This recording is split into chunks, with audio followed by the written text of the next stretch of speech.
आइए आइए आइए, वीडियो में स्वागत है। दोस्ती की कहानी जाननी है। दोस्ती की कहानी जानने से पहले जरा 2-3 सवालों का जवाब देंगे। तारक मेहता का उल्टा चश्मा सीरियल तो देखते होंगे। तारक मेहता के उल्टे चश्मे में अय्यर भाई और जेठालाल के बीच दोस्ती हो सकती है। अय्यर भाई और जेठालाल के बीच, अब आप कहेंगे हो सकती है। भाई हो सकती है। दूसरा सवाल, शोले फिल्म देखे हैं? ठाकुर और गब्बर के बीच दोस्ती हो सकती है। अब आप कहेंगे भाई हो तो नहीं सकती है, लेकिन हो भी सकती है। अब एक उदाहरण देता हूं, इनके बीच दोस्ती की कल्पना करके बताइए। योगी आदित्यनाथ और असदुद्दीन ओवैसी। करिए करिए, दिमाग में तस्वीर बनाइए। योगी आदित्यनाथ और असदुद्दीन ओवैसी दोस्ती हो सकती है। क्या कभी गलबहियां डाले सदन के परिसर में टहलते देख सकते हैं आप इन्हें? नहीं ना, असंभव लगता होगा। मुझे भी लगता था, लेकिन अब नहीं लगता। अब तो लगता है कि क्या पता आज से 4 साल बाद मैं ये तस्वीर देखूं कि योगी आदित्यनाथ और असदुद्दीन ओवैसी दोनों गलबहियां डाले, गले मिलते हुए, हंसी ठट्ठा करते हुए सदन में देखे जाएं। जब से मैंने ये वाला उदाहरण देखा है, सुब्रमण्यम स्वामी और राजीव गांधी की दोस्ती। अरे भाई साहब, सुब्रमण्यम स्वामी जो नेहरू गांधी परिवार को माने पानी पी पी के कोसते हैं, और नेहरू गांधी परिवार के ही हैं राजीव गांधी, विरोधी पार्टी के भी हैं, एक दूसरे के विपक्ष में हमेशा खड़े रहते हैं। यार कैसे हो गए, दोस्त कैसे बन गए, और क्या सच्ची में बने थे? चिंता मत करिए, आज के इस वीडियो में सुब्रमण्यम स्वामी और राजीव गांधी की दोस्ती की एक एक तह खोलेंगे। क्योंकि राजीव गांधी और सुब्रमण्यम स्वामी की दोस्ती के बारे में आप जब भी पढ़ेंगे, अधिकतर तकरीबन 90% सोर्सों में आपको एक ही जानकारी मिलेगी कि सदन के पटल पे सुब्रमण्यम स्वामी ने बोफोर्स कांड में राजीव गांधी का बचाव किया था, और सदन के परिसर में राजीव गांधी जो उनकी विपक्षी पार्टी में थे, इसके बावजूद सुब्रमण्यम स्वामी ने कहा था कि बोफोर्स कांड में राजीव गांधी ने एक पैसा भी नहीं लिया है, एक पाई भी नहीं ली है, और इसकी गारंटी वो खुद हैं। इतना बड़ा स्टेटमेंट किसी विपक्षी नेता के लिए इस देश की सियासत में कभी नहीं दिया गया था। सुब्रमण्यम स्वामी और राजीव गांधी की दोस्ती बताने के लिए हमेशा इसी स्टेटमेंट का सहारा दिया जाता है। लेकिन आज हम आपको जरा आगे की कहानी बताएंगे कि राजीव गांधी और सुब्रमण्यम स्वामी एक दूसरे के दोस्त बने कैसे, और फिर यह दोस्ती कैसे परवान चढ़ती गई। और फिर वो कहानी जो मैंने थंबनेल पे लिखी है, यानी जब स्वामी के लिए राजीव ने पूरी कांग्रेस से ही बगावत कर दी थी, जब सुब्रमण्यम स्वामी की बात मानने के लिए राजीव गांधी ने कांग्रेस के बड़े बड़े सितारों को धूल में मिला दिया था। तो चलिए करते हैं कहानी शुरू रुखसाना स्वामी की किताब इवॉल्विंग विथ स्वामी और रोलर कोस्टर राइड से। मैंने पहले भी इस बात की चर्चा की है। सुब्रमण्यम स्वामी पे लिखी सबसे मानक और सबसे मकबूल किताबों में से एक है इवॉल्विंग विथ स्वामी और रोलर कोस्टर राइड, जो उनकी पत्नी रुखसाना स्वामी ने लिखी है। और राजीव गांधी और सुब्रमण्यम स्वामी की दोस्ती के विषय में भी आपको इसी किताब में सबसे विस्तृत और सबसे डिटेल घटनाक्रम देखने को मिलता है। सबसे पहले समझते हैं सुब्रमण्यम स्वामी और राजीव गांधी के करीब आने की कहानी, क्योंकि यही सबसे ज्यादा ट्विस्ट है। आप कल्पना करिए, सुब्रमण्यम स्वामी इंदिरा गांधी के बेटे को अपना दोस्त बना लेंगे। वो इंदिरा गांधी जिसने स्वामी को आईआईटी की नौकरी से बर्खास्त कराया, वो इंदिरा गांधी जिसने स्वामी को पकड़ने के लिए पूरे देश की पुलिस फोर्स को एकजुट कर दिया, उस इंदिरा गांधी के बेटे राजीव को स्वामी अपना दोस्त बना लेंगे। और राजीव सुब्रमण्यम स्वामी से यारी करेंगे। वो स्वामी जिसने इंदिरा के मुंह पे आपातकाल के दौरान सबसे कड़ा तमाचा जड़ा था, वो स्वामी जो इंदिरा गांधी के खिलाफ बोलने वाली सबसे बड़ी आवाज बन के उभरा था आपातकाल के दौरान, उस स्वामी से यारी कर लेंगे। कैसे हो गया ये चमत्कार? कैसे सूर्य उगाया पश्चिम से? चलिए समझते हैं। असल में हुआ यूं कि जब 77 में जनता पार्टी की सरकार आई, तब सदन में चर्चा शुरू हुई, और सदन में चर्चा के दौरान आपातकाल के कसूरवार लोगों के नाम लिए जा रहे थे, और आपातकाल के कसूरवार लोगों की लिस्ट में इंदिरा गांधी से जुड़े हुए तमाम चेहरे शामिल किए गए थे। उनमें कई ऐसे भी थे जो वाकई में आपातकाल के कसूरवार नहीं थे, और इन्हीं में से एक नाम था राजीव गांधी का। राजीव गांधी का नाम सदन में उछालने के पीछे सिर्फ एक कारण था कि वो इंदिरा के बेटे थे, लेकिन फिर भी किसी जनता पार्टी के नेता ने यह साहस नहीं किया कि वो उठ के राजीव गांधी का समर्थन करे।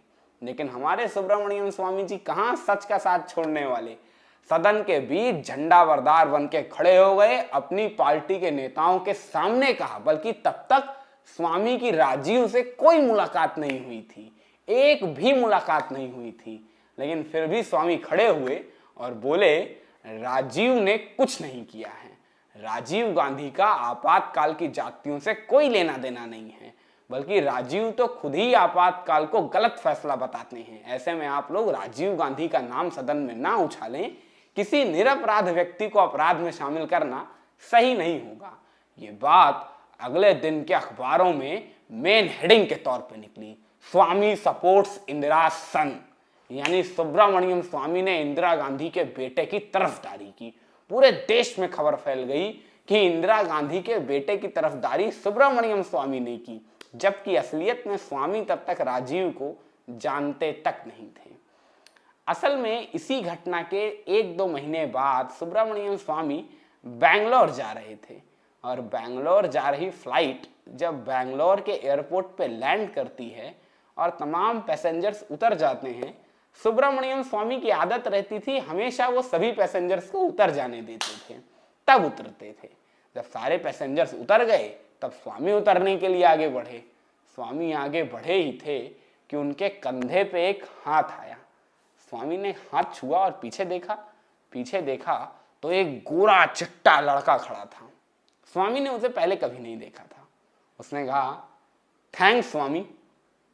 सुब्रमण्यम स्वामी ने कहा थैंक्स, हु आर यू? उसने कहा राजीव गांधी। दरअसल राजीव कभी भी प्लेन में अपना सरनेम बताते नहीं थे, उस दिन पहली दफा बता रहे थे। स्वामी ने राजीव को देखा, बोले इट्स ओके राजीव गांधी, और यहीं से शुरू हुई राजीव गांधी और सुब्रमण्यम स्वामी की दोस्ती की कहानी। राजीव ने स्वामी को उस दिन खूब धन्यवाद ज्ञापित किया, कहा कि आपने मेरा सपोर्ट किया, सदन के भीतर मेरी इज्जत रखी, इसके लिए बहुत बहुत धन्यवाद। यहीं से स्वामी और राजीव के हृदय में एक दूसरे के लिए सहृदयता के बीज अंकुरित हुए। राजीव और स्वामी की दोस्ती यहीं से चल निकली। 1980 हो, 1982 हो, 1984 हो, ऑफ द रिकॉर्ड हमेशा राजीव और स्वामी एक दूसरे से मिलते रहे, एक दूसरे से बातचीत कर। हम सभी ने बचपन में एक बात जरूर सुनी होगी कि दोस्ती वही जो मुसीबत में काम आए, दोस्त वही जो मुसीबत में साथ दे। और इत्तेफाक देखिए, राजीव और स्वामी की यारी तब उफान पे चढ़ी जब राजीव सबसे ज्यादा मुसीबत में थे, जब राजीव दुश्मनों से घिरे हुए थे, अकेले थे, क्योंकि राजीव के वो दोस्त राजीव का साथ छोड़ के जा चुके थे जिन पे राजीव सबसे ज्यादा भरोसा करते थे। फिर चाहे वो दोस्त हों जो सत्ता के सिंहासन तले उपहार में मिले थे, या वो दोस्त जो राजीव के साथ पिछले 45 बरस से थे। राजीव ने जिनके साथ बचपन के खेल खेले थे, जिन पे राजीव आंख मूंद के भरोसा करते थे, जिनके लिए राजीव ने प्रधानमंत्री के दफ्तर की दीवारें गिरवा दी थी, वो राजीव के दोस्त भी राजीव का साथ उस मुसीबत में छोड़ के चले गए। लेकिन स्वामी का हाथ राजीव के हाथ के साथ तब भी जुड़ा था जब राजीव अपने जीवन के सबसे बड़े राजनीतिक संकट से गुजर रहे थे। ये बोफोर्स कांड था जिसमें राजीव के अपने उनका साथ छोड़ के जा चुके थे। लेकिन इस संकट काल के दौरान भी जब सदन में चर्चा हो रही थी, तमाम विपक्षी नेताओं के द्वारा राजीव गांधी पे जम के निशाना साधा जा रहा था। बोफोर्स घोटाले के तले राजीव के सियासी कद को दबा देने की कोशिश की जा रही थी, तब भी विपक्षी नेताओं की कतार में खड़ा हुआ एक चेहरा था जो राजीव का साथ दे रहा था, जो विपक्षी खेमे से खड़े होके राजीव की तरफदारी कर रहा था। ये चेहरा था सुब्रमण्यम स्वामी का। सुब्रमण्यम स्वामी ने सदन के पटल से कहा, बोफोर्स घोटाले में राजीव ने एक पैसा नहीं लिया है, एक पाई नहीं ली है। मुझे भरोसा है बोफोर्स घोटाले में राजीव निर्दोष है। यह बहुत बड़ा स्टेटमेंट था, क्योंकि सुब्रमण्यम स्वामी की तरफ से आ रहा था, जो विपक्षी खेमे के इतने बड़े चेहरे थे। और राजीव की पारदर्शिता और राजीव की निरपराधिता को सिद्ध करने वाला यह सबसे बड़ा स्टेटमेंट बन के उभरा था। राजीव और स्वामी एक दूसरे से घंटों घंटों बातें किया करते थे। राजीव को स्वामी में अपना यार दिखता था, शायद अपना अमिताभ दिखता हो। वो अमिताभ जो 45 वर्ष से स्वामी के साथ था और बोफोर्स घोटाले में राजीव की इतनी उम्मीदों के बाद भी राजीव का साथ छोड़ गया था। कैसे छोड़ा था अमिताभ ने राजीव का साथ, कैसे हुई थी इनकी दोस्ती, अगर जानना हो, क्योंकि ये सियासत के सबसे दिलचस्प किस्सों में से है जब सदी का महानायक राजीव गांधी का दोस्त बना था। कैसे बना था, फिर कैसे छोड़ा। राजीव और अमिताभ के 45 बरस की दोस्ती की महागाथा दिखाता हुआ मेरा वीडियो डिस्क्रिप्शन बॉक्स के लिंक में मौजूद है। लिंक पे क्लिक करिए, यकीन मानिए उन किस्सों से रूबरू होंगे आप जिनके बारे में आपने कभी कल्पना भी नहीं की होगी। खैर, रुखसाना स्वामी की किताब के आईने में लौटते हैं। किताब कहती है, राजीव और स्वामी एक दूसरे से घंटों घंटों बातें किया करते थे, दिल्ली की सड़कों पे टहलते हुए, बिस्किट खाते हुए। दरअसल राजीव को सड़कों पे टहलते हुए बात करने का बड़ा शौक था और वो तकरीबन रोजाना ऐसा किया करते थे। अब ये मत समझ जाइएगा कि शाम को 5 बजे आप परचून की दुकान सामान लेने निकले हैं और राजीव गांधी से मुलाकात हो गई और भाई राजीव जी कैसे हैं। अरे नहीं नहीं भाई साहब, राजीव गांधी जी सड़क पे टहलते थे, पर इतना ध्यान वो तब भी रखते थे कि गोपनीयता और निजता का उल्लंघन ना हो। इसीलिए कई बजे टहलते थे? रात के 2 बजे।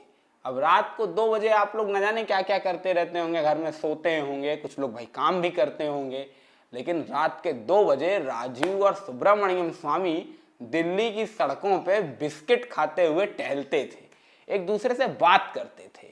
स्वामी की इकोनॉमिक्स के आइडिये राजीव गांधी को खूब भाते थे। अच्छा, अब यहाँ पे मेरा ध्यान अपनी ही एक लाइन पे चला गया, आप नोट करिए। मैंने बोला सुब्रमण्यम स्वामी के इकोनॉमिक आइडिये ये शुद्ध हिंदी भाषी आदमी करता है जो अंग्रेजी के शब्द में भी हिंदी जोड़ देता है।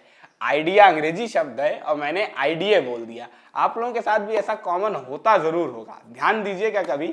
लेकिन ये हिंदी भाषा की खूबसूरती है कि हम अंग्रेजी भाषा के शब्दों को भी अपनी बोलचाल की भाषा में ढाल लेते हैं। खैर, सुब्रमण्यम स्वामी और राजीव गांधी के बीच एक जबरदस्त वाकया हुआ, एक ऐसा वाकया जिस वाकये ने सुब्रमण्यम स्वामी को हिला के रख दिया। क्या था ये वाकया? दरअसल हुआ यूं कि राजीव गांधी एक बार चाइना की ट्रिप पे जा रहे थे। चाइना की ट्रिप पे जा रहे थे और उसके 5-6 दिन पहले ऐसे ही रात के 3 साढ़े 3 बजे स्वामी के साथ सड़क पे टहलते हुए अपनी आगे वाली चीन यात्रा के बारे में जानकारी दे रहे थे। उन्होंने स्वामी से कहा, स्वामी चलो। स्वामी ने कहा, कहाँ? राजीव ने कहा, आओ चलो चाइना घुमाते हैं। मैं जा रहा हूं, तुम भी चले चलो। स्वामी ने कहा, लेकिन मैं विपक्ष का नेता, आप सरकार के, कहाँ आप सरकार वाले विपक्ष वालों को लेके जाएंगे, समस्या पैदा हो जाएगी। राजीव ने कहा, नहीं नहीं तुम तैयार हो? स्वामी ने कहा, मुझे क्या दिक्कत है भाई, मुझे चाइना लेके चलो, मैं चलूंगा, वैसे घूम भी लूंगा। राजीव ने कहा, चलो ठीक है, पक्की रही बात, चाइना चलेंगे हम दोनों। 3-4 दिन बाद राजीव अचानक स्वामी को फोन करते हैं। तब तक स्वामी पूरी तैयारी कर चुके रहते हैं चाइना जाने की। इस बात की ब्रीफिंग्स भी मीडिया में लीक हो चुकी होती हैं कि स्वामी भी राजीव गांधी के डेलीगेशन में शामिल होंगे। और ये काफी इंटरेस्टिंग लग रहा था लोगों को, क्योंकि राजीव सत्ता पक्ष के थे और स्वामी विपक्ष के थे। सत्ता पक्ष और विपक्ष का ये मेल जनता को भा रहा था। लेकिन ठीक 1-2 दिन पहले राजीव स्वामी को फोन करके कहते हैं, स्वामी वो मैं तुम्हें बताना चाहता था कि इस बार तुम नहीं चलोगे, अगली बार चलेंगे, पक्का तुम्हें लेके चलेंगे, लेकिन इस बार नहीं, थोड़ा समझो यार, थोड़ा मजबूरी है। स्वामी ने कहा, कोई बात नहीं, ठीक है जाइए आप, मुझे कोई दिक्कत नहीं। लेकिन स्वामी के दिल पे लगी थी बात, स्वामी का दिल टूटा जरूर था, स्वामी को झटका जरूर लगा था, लेकिन सह गए स्वामी, कोई बात नहीं। राजीव के साथ यारी जारी रही। राजीव चाइना गए। अभी इस घटना का जिक्र मैं कैसे आगे करूंगा, दिमाग में रखिएगा ये घटना। राजीव और स्वामी ऐसे ही एक दूसरे के साथ समय बिताते रहे कि हाशिमपुरा के दंगे हो गए। मेरठ के हाशिमपुरा में उत्तर प्रदेश में कांग्रेस की सरकार थी और यूपी पीएसी के जवानों के द्वारा उत्तर प्रदेश में मेरठ जिले के हाशिमपुरा में 40 मुसलमानों को मारने का मामला सामने आया था। ऐसा कहा जा रहा था कि इन 40 मुसलमानों की पुलिस वालों ने जानबूझ के, माफ कीजिएगा, यूपी पीएसी वालों ने जानबूझ के हत्या की है। पूरा देश इस पे सवाल पूछ रहा था, लेकिन कहीं ना कहीं चूंकि यूपी में भी कांग्रेस की सत्ता थी और देश में भी कांग्रेस की सत्ता थी, इसीलिए इस मामले को दबाया सा जा रहा था। स्वामी इस मामले के विरोध में आ गए। स्वामी ने कहा हाशिमपुरा के मामलों की जांच होनी चाहिए। आप लोगों को आश्चर्य हो रहा होगा ना, क्योंकि स्वामी का चेहरा तो कट्टर हिंदुत्व का चेहरा है, स्वामी का चेहरा तो मुस्लिम विरोध का चेहरा है, तो स्वामी मुसलमानों के लिए अड़ गए। कैसे अड़ गए? अब ये स्वामी का चेहरा कहिए, स्वामी का चरित्र कहिए, जो भी हो, लेकिन सुब्रमण्यम स्वामी मेरठ के हाशिमपुरा पीड़ितों के लिए खड़े हो गए थे। लगातार सरकार से मांग कर रहे थे कि इसकी न्यायिक जांच हो। उन्होंने राजीव से भी बात की कि इसकी न्यायिक जांच होनी चाहिए, लेकिन राजीव ने जब ये बात कांग्रेस के नेताओं से की, तब कांग्रेस के आला नेताओं ने राजीव को स्पष्ट ना कर दी कि नहीं, ये नहीं हो सकता है, इसे मत करिए, पार्टी की साख दांव पे है, पार्टी की इज्जत दांव पे है और इससे पार्टी को बड़ा भारी नुकसान होगा। तो राजीव ने भी ऐसा करने से मना कर दिया। लेकिन सुब्रमण्यम स्वामी अपनी इस मांग को लेकर इतना रिजिड थे, इतना दृढ़ थे कि सुब्रमण्यम स्वामी आमरण अनशन पे बैठ गए। आमरण अनशन पे बैठ गए कि जब तक इस मामले की न्यायिक जांच होगी नहीं, तब तक स्वामी ना अन्न का दाना मुंह में डालेंगे और ना जल की एक भी बूंद लेंगे। अब भाई साहब धीरे धीरे स्वामी की हालत बिगड़ने लगी। जब स्वामी की हालत बिगड़ने लगी तब राजीव को चिंता हुई। राजीव ने स्वामी से हालचाल लिया, स्वामी से कहा कि ये भूख हड़ताल तोड़ दो, क्यों परेशान हो रहे हो, मेरी मजबूरी समझो। लेकिन स्वामी अड़े हुए थे कि नहीं, इस मामले पे तो पीछे नहीं ही हटना है। देखते ही देखते स्वामी का स्वास्थ्य बिगड़ने लगा। जब स्वामी का स्वास्थ्य बिगड़ने लगा तब राजीव ने पूरी कांग्रेस से बगावत की थी। कांग्रेस के तमाम बड़े चेहरों के बड़े बड़े मशवरों को ताक पे रखा था और सुब्रमण्यम स्वामी की बात मान के हाशिमपुरा के इस केस की न्यायिक जांच कमेटी तय की थी। जी हाँ, स्वामी की यारी के लिए राजीव गांधी ने कांग्रेस के बड़े बड़े नेताओं के मशवरों को लात मारी थी और कांग्रेस के खिलाफ एक तरीके से कहिए अड़ गए थे। स्वामी और राजीव की ये यारी थी जो आगे चलती रही, तब भी जब राजीव सत्ता से बाहर हो गए थे। जी हाँ, वीपी सिंह प्रधानमंत्री बन चुके थे, राजीव गांधी सत्ता से बेदखल थे, जरा अकेलेपन में जी रहे थे और इस अकेलेपन में स्वामी उनका साथ दे रहे थे। स्वामी और राजीव अब भी बातें किया करते थे। ये मैं इसलिए बता रहा हूं कि स्वामी प्रधानमंत्री राजीव गांधी के दोस्त नहीं थे, स्वामी राजीव गांधी के दोस्त थे। एक दिन ऐसे ही सड़कों पर टहलते हुए राजीव ने स्वामी से कहा, स्वामी एक बात कहें। स्वामी ने कहा, कहिए। राजीव ने कहा, ऐसा नहीं है कि मैं तुम्हें चाइना लेके जाना नहीं चाहता था या लेके जा नहीं सकता था। दरअसल बात यह है कि एक पत्रकार और कई बड़े कांग्रेसी चेहरों ने मुझे ये समझा दिया था कि अगर स्वामी आपके साथ गए तो चाइना के बड़े बड़े डिप्लोमेट्स और चाइना के बड़े बड़े नेताओं के कान सिर्फ स्वामी की आवाज़ सुनने के लिए ही खुले रहेंगे। स्वामी की अर्थव्यवस्था के आइडियाज़ को सुनने के लिए वो इंतज़ार करेंगे और आप कहीं ना कहीं इस यात्रा के बैक डोर में चले जाएंगे, स्वामी हाईलाइटेड हो जाएंगे। सुब्रमण्यम स्वामी को लेके जाने का मतलब है राजीव गांधी की पॉपुलैरिटी ना होना, और ये अच्छी बात नहीं है। तो मैं शायद उसी बात में आ गया था, इसीलिए मैंने तुम्हें ना ले जाने का फैसला किया। कुछ दिल पे ना लेना। स्वामी ने कहा, अरे कोई बात नहीं, कोई बात नहीं, ऐसा चलता रहता है। लेकिन राजीव और स्वामी की यारी टूटी नहीं थी। टूटी तब जब राजीव की सांसें टूट चुकी थी, जब राजीव LTTE के उस कायराना हमले में मारे गए थे। बड़ा दिल को चीर देने वाला अनुभव है ये, जब राजीव इस देश के प्रधानमंत्री LTTE के बॉम्ब ब्लास्ट में मारे गए थे। अगर आपके मन में